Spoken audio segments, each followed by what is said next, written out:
Amém. Vamos fazer a leitura bíblica. Lembrando para os amados irmãos, nós estamos fazendo uma série de mensagens baseada no livro de Ruth.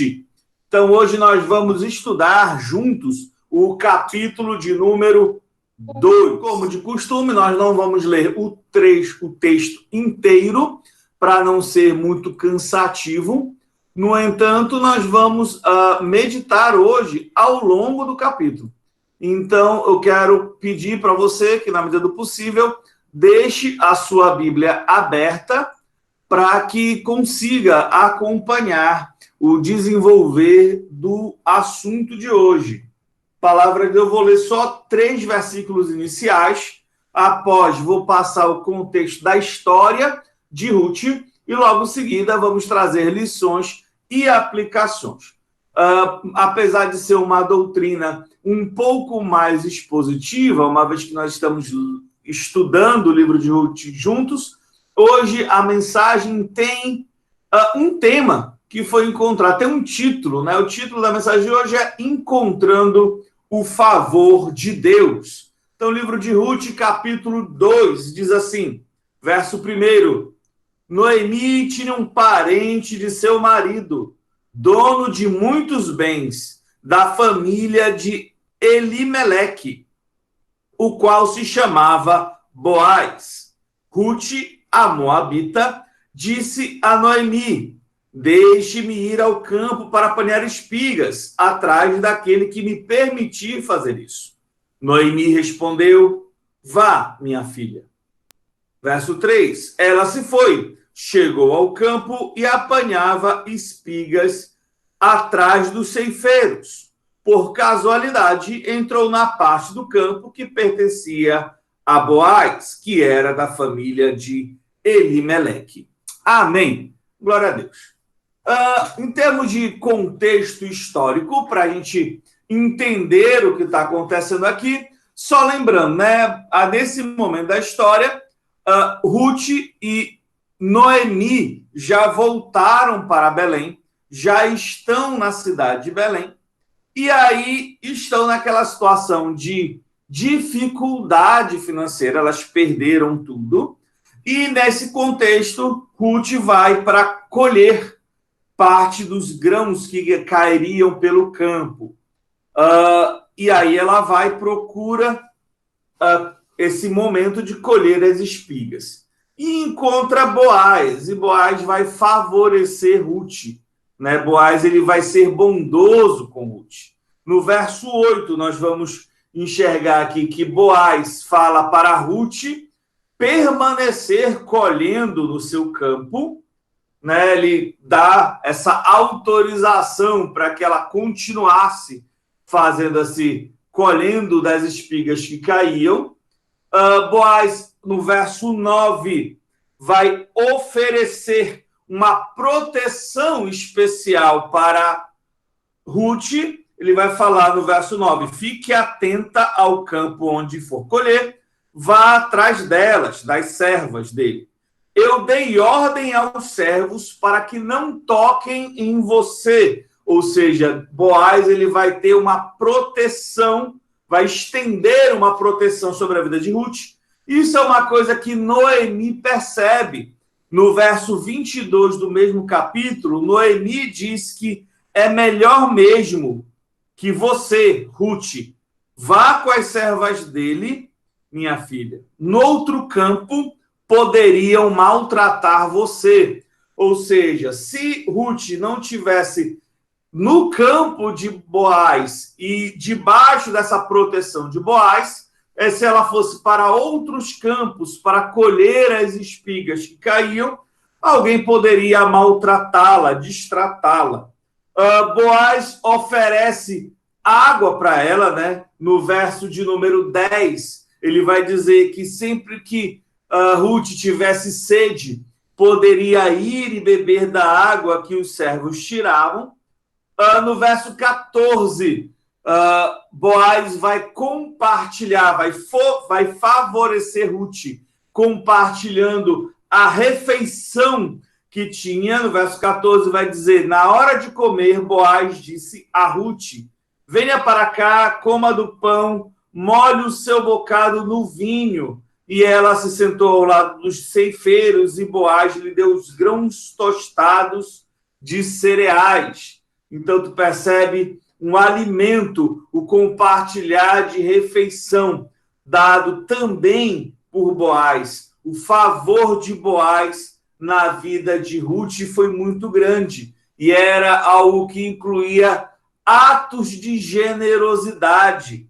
No verso 15 e no verso 16, a gente vai enxergar isso, quando Boaz ele fala para os servos deixarem que, além das espigas que caíssem no meio do chão, no processo da colheita, né, que deixassem a Ruth pegar espigas do meio dos feixes, se ela pegasse alguma espiga, né, dos molhos que haviam para que deixassem, e que, além disso, né, no verso 16, tirem também algumas espigas dos feixes e deixe cair, né, deixasse cair boas espigas de propósito, para que Ruth as apane e não a repreenda. Então, tu percebe que o favor de Boaz na vida de Ruth vai incluir muita coisa, né? Vai permitir que permaneça no campo, vai estender proteção, vai oferecer água, vai compartilhar da refeição e vai ter atos de generosidade grandes na vida de Ruth. Então, basicamente, esse é o contexto da história, né? E vai finalizar esse capítulo dizendo no verso 23 que assim Ruth ficou na companhia das servas de Boaz para apanhar espigas até que a colheita da cevada e do trigo se acabou e continuou morando com a sogra. Esse é o contexto histórico. Agora eu quero dessa história tirar uma lição e tirar também algumas aplicações para a nossa vida. Qual é a lição que eu gostaria de destacar na noite de hoje? Primeira lição, irmãos, que a lei de Deus é uma lei baseada na graça de Deus. Eu sei que essa expressão, falar que a lei de Deus é uma lei graciosa, é uma lei baseada na graça, é algo que pode nos chamar a atenção. Né? A gente pode olhar e falar assim, pastor, que história é essa? Passei a vida toda ouvindo que existe uma antítese, né? Uma contraposição, de um lado a lei, do outro lado a graça. E aí, como é que agora tu está me dizendo que a lei de Deus, ela em si é graciosa? Observa que no verso de número 2, Ruth vai falar que ela queria ir para o campo para colher, apanhar as espigas. Aí a questão é, que história é essa de você ir para o campo de outra pessoa? O campo não é seu. Você vai para um outro campo para dele conseguir obter algum sustento. Isso existe, irmão, porque na lei de Deus, no livro de Levítico, capítulo de número 19, no verso 9 e no verso 10, o Senhor Deus incluiu na sua lei atos de graça, de generosidade, de bondade, de misericórdia. O texto sagrado vai dizer, quando você fizer a colheita da sua terra, não colha totalmente o canto do seu campo, nem volte para recolher as espigas caídas. Ou seja, você vai colher do seu campo, mas não é para pegar tudo até o último grão, e se uma espiga cair, deixa ela cair. Não seja rigoroso demais ao fazer a colheita da sua vinha, nem volte para recolher as uvas que tiverem caído no chão. Deixe-as para os pobres e os estrangeiros. Eu sou o Senhor, o Deus de vocês.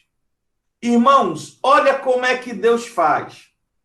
Na própria lei de Deus.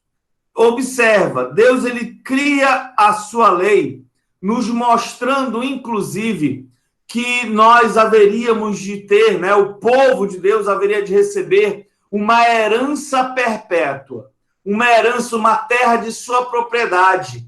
Mas, além disso, ele começa a criar mecanismos de graça para que, mesmo que se por algum motivo a pessoa que recebeu uma herança perpétua de Deus a viesse perder, como é o caso de Noemi, que havia recebido, né, tinha essa propriedade dada por herança, mas ela e Elimelec, ela e seu marido, por algum motivo, por uma decisão, vêm a perder essa possibilidade. Elas, pela graça contida na lei, elas podem continuar obtendo o seu sustento.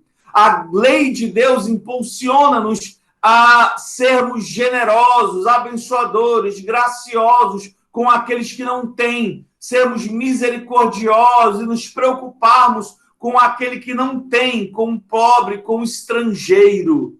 Então, irmãos, observa que mesmo na lei de Deus existe graça de Deus. Por que isso, irmão? Porque o nosso Deus, ele sempre foi um Deus cheio de graça. Todo o nosso relacionamento com Deus sempre foi pautado em graça. Sempre, no Velho Testamento, no Novo Testamento, e nós, a igreja do último dia, é sempre baseado em graça. Não sei se você já observou, até as leis rituais que Deus coloca são expressões da sua graça.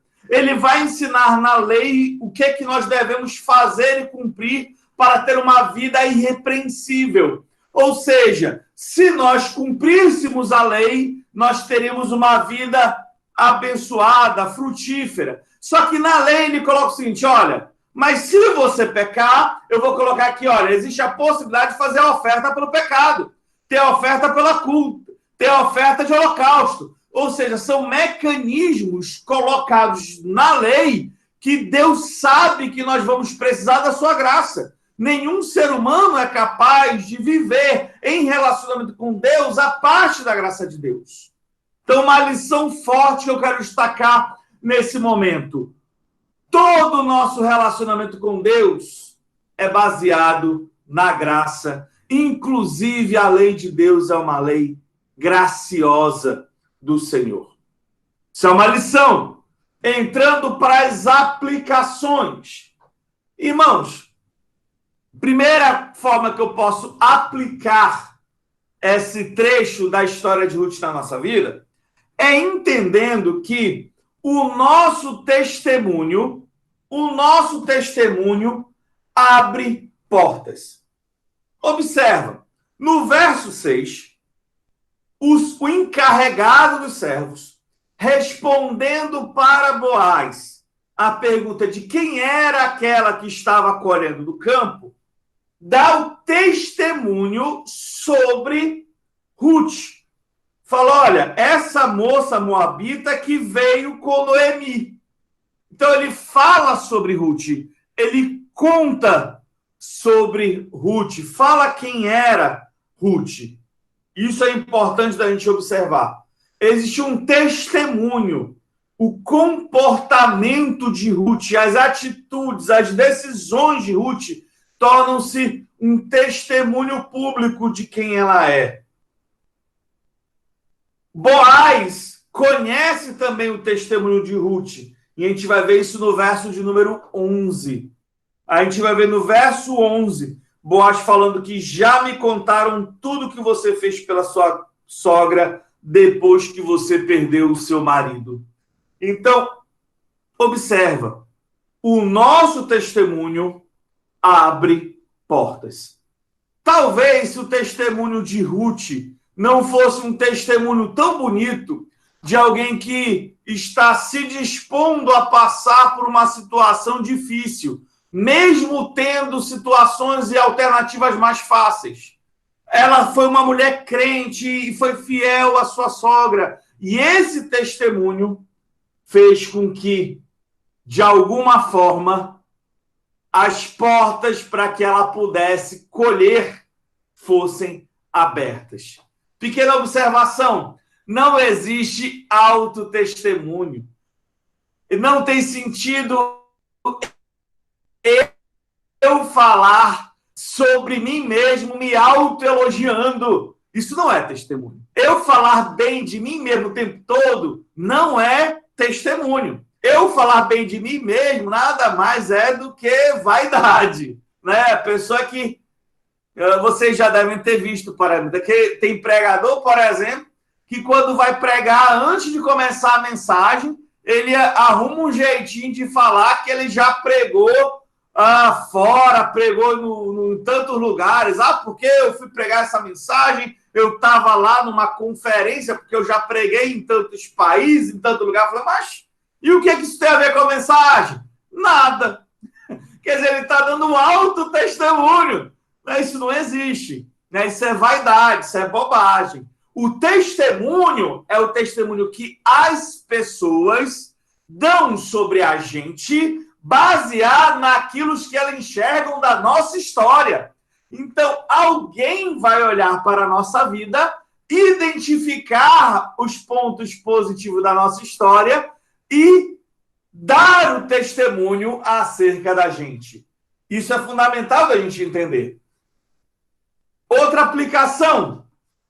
Segunda aplicação. A nossa atitude precisa confirmar o nosso testemunho. Chegou a história aos ouvidos de Boaz de quem era Noemi e Ruth e o que é que Ruth tinha feito. Só que aqui observa como foi o comportamento de Ruth quando ela estava colhendo no campo. Você vai ver isso no verso 7, mais precisamente na parte B do versículo.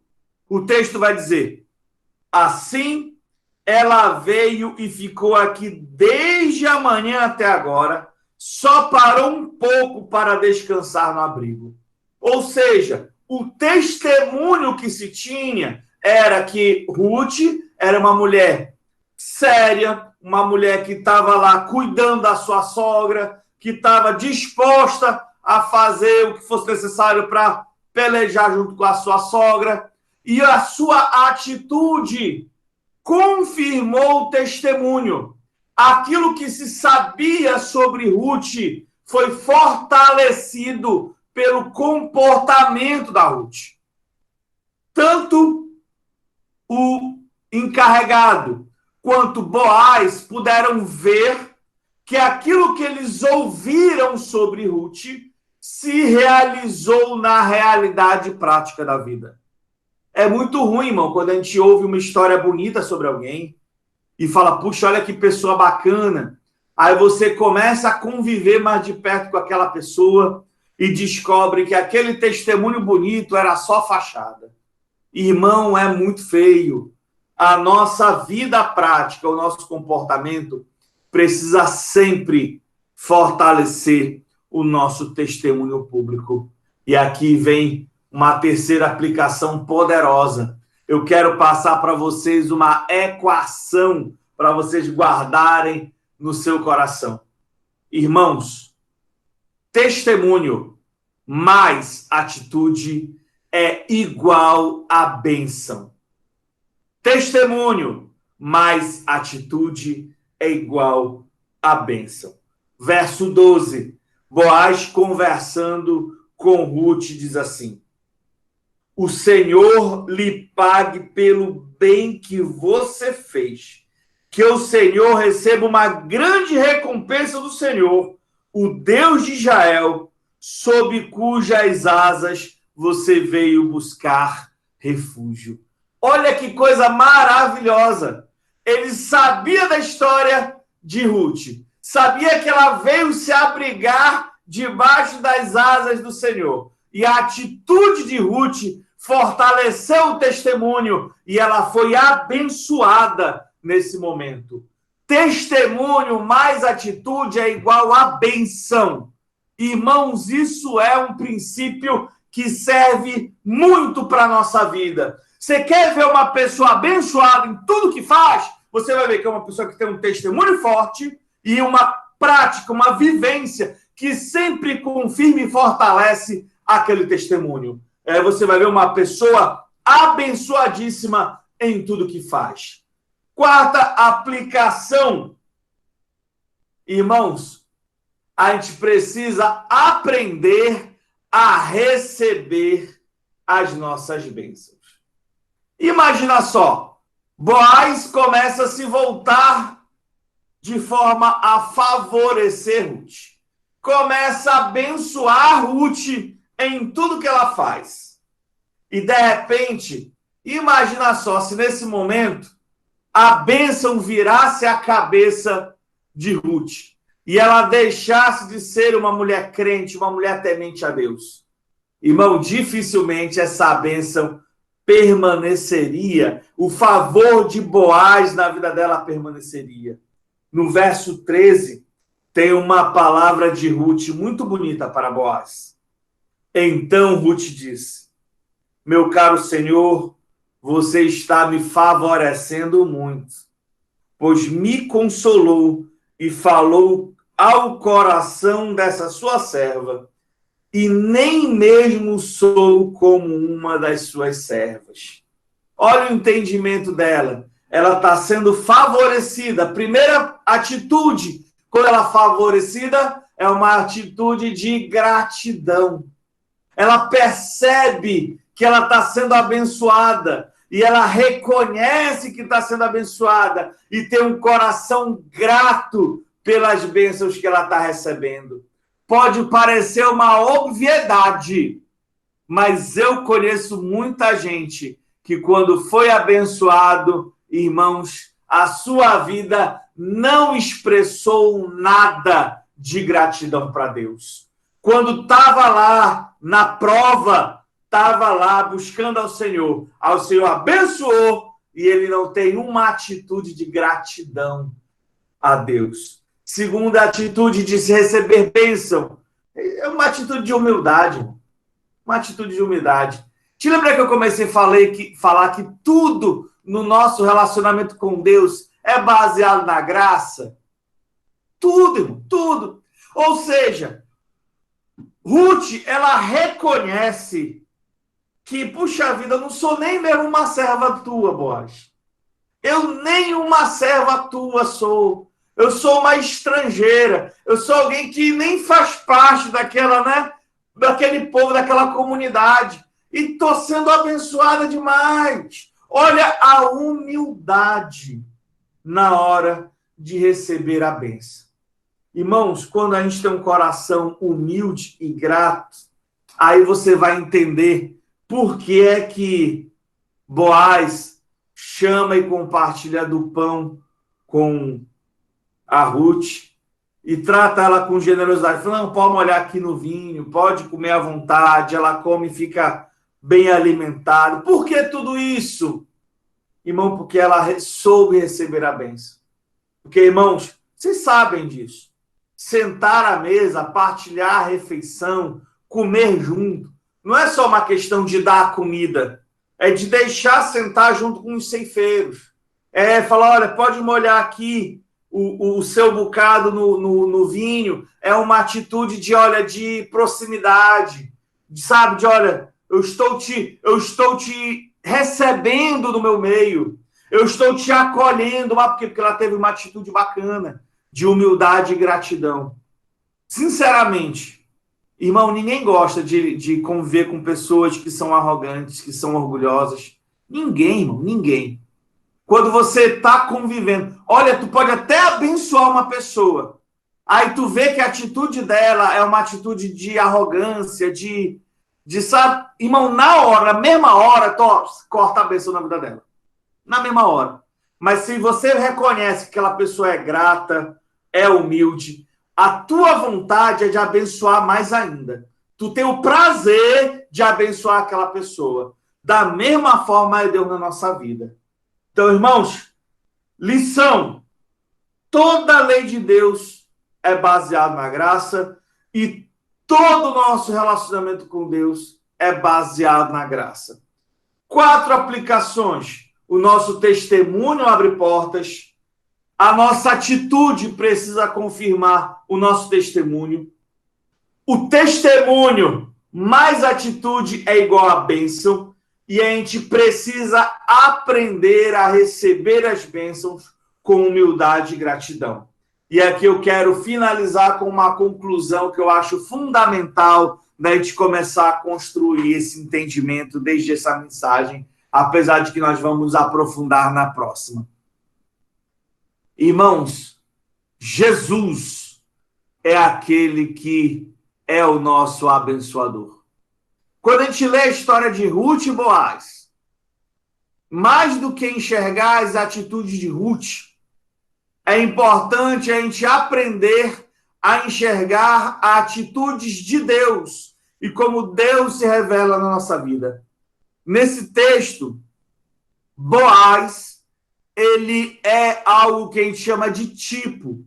Boaz é um tipo de Jesus. Ele aqui expressa algo da pessoa de Cristo. Então, quando eu enxergo nessa história, o que é que eu posso trazendo para o entendimento, para a nossa vida prática? Não é Boaz que é uma pessoa bacana. Jesus que é uma pessoa extraordinária. Jesus que ele é a pessoa que trata com generosidade aquele que não merece generosidade. Jesus é aquele que favorece aquele que não merece o favor, que somos nós. A graça é o favor imerecido. E o Deus que nos abençoa, nos favorece. É o Deus que se volta para a gente e permite que a gente encontre esse favor dele na sua atitude para conosco, nos permitindo colher no seu campo. O campo é do Senhor e ele nos permite ficar com ele. É o Senhor que nos protege, nos estende a sua proteção, quando o Senhor fala que darei ordem aos anjos de Deus para que eles estejam acampados à volta daqueles que o servem, para nos proteger e nos guardar. É o Senhor Deus que nos oferece água, que mata a nossa sede verdadeiramente.